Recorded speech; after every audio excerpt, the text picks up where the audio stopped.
আসসালামু আলাইকুম। পৃথিবীতে যুগে যুগে নবী রাসূল সৃষ্টি করে আল্লাহ পাক পৃথিবীর ভারসাম্য বজায় রেখেছেন। আল্লাহ তাআলা কোরআন মাজিদে বারবার বলেছেন, নিশ্চয়ই আমি সীমালঙ্ঘনকারীকে পছন্দ করি না। আর যারা সীমালঙ্ঘন করেন তাদের পরিণতি কেমন তা যুগে যুগে বিভিন্ন সময় নিদর্শন সৃষ্টি করে গেছেন। যেমন ধরুন, লূত আলাইহিস সালামের জমানায় পুরো কওমকে ধ্বংস করে দিয়েছেন। নূহ আলাইহিস সালামের জমানায় একটা জাতিকে ধ্বংস করে দিয়েছেন। এরকম হাজারো নিদর্শন যুগে যুগে সৃষ্টি করে গেছেন মহান রব্বুল আলামিন। কিন্তু মানুষ যখন পথভ্রষ্ট হয়ে যায় তখন মানুষ নিজেকে আর মানুষই ভাবে না, তখন নিজেকে ভাবে রব। যেমন ধরুন ফেরাউন, সে নিজেকে খোদা পর্যন্ত দাবি করত। আমরা ছোটবেলায় একটা কথা শুনতাম, আল্লাহর মায়ের ধারণার ভাই। আর একটু ভাবেন তো, যেখানে আপনার ছোট একটা সৃষ্টিকেও যখন আপনি জীবন দিয়েও টিকিয়ে রাখতে চান, সেখানে আপনাকেও যিনি সৃষ্টি করেছেন তথা সমস্ত সৃষ্টিগুলো পরম মমতায় সৃষ্টি করেছেন, সেগুলো ধ্বংস করেছেন কেন?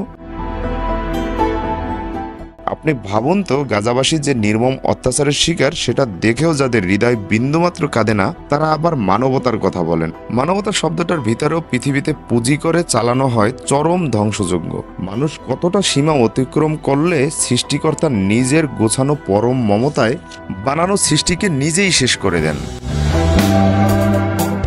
যেখানে একটা শুকনো রুটি আর এক গ্লাস বিশুদ্ধ পানির জন্য চোখের সামনে ছোট্ট শিশুটা হাহাকার করে, সেখানে সেই শিশুগুলোকে মারার জন্য 8 বিলিয়ন অস্ত্র সহায়তা দেওয়া হয়।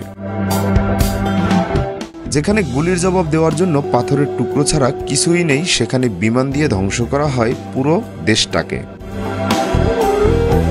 পৃথিবীর ভারসাম্য বজায় রাখতে আল্লাহ তাআলা সৃষ্টি করেছেন ক্ষুধা আর যৌবিক চাহিদা আর সম্পদ। আর এই তিনটেই যখন মানুষের হাতের নাগালে থাকে তখন মানুষ হয়ে যায় চরম বেহায়াপনা। আর এমন বেহায়াপনায় মানুষ যখন পৌঁছে যায়, তখন পৃথিবীর সর্বশ্রেষ্ঠ প্রযুক্তির দেশ আমেরিকাও ধ্বংস হতে লাগে না কোনো কারণ। যেখানে তারা অন্য দেশের ঘটনার নিখুঁত কারণ বাহির করে, সেখানে তাদের নিজেদের দ্বিতীয় বৃহত্তম শহর লস অ্যাঞ্জেলাস চোখের সামনে মাটিতে মিশে যায়।